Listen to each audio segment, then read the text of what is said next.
On Eastern Soil with Emily is sponsored by the following. We're here with Mallory from the Maryland and Virginia milk producers to talk about inflation and what that means for the dairy industry and the consumers. So dairy farmers, like other farmers, are facing increased fuel, fertilizer, seed, and labor costs. And it's 2 to 3 times higher than it was a year ago. And so our dairy farmers are having to use their business practices in a more savvy and efficient way because they oftentimes will pay today for a market that they don't know what they'll get paid for tomorrow. We're looking at having really tight margins this year. That's hard for farmers that are investing, that have another generation coming back, and so we've got to really be efficient and savvy.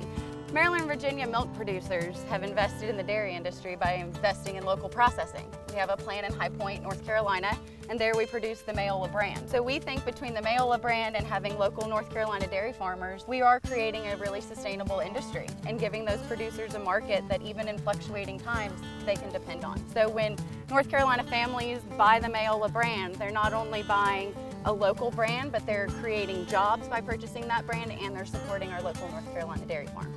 Well, it is a hot day out here, and I appreciate you guys taking the time for us to come visit, and I think that we should drink some milk. Sure. To milk. To milk. Cheers to milk.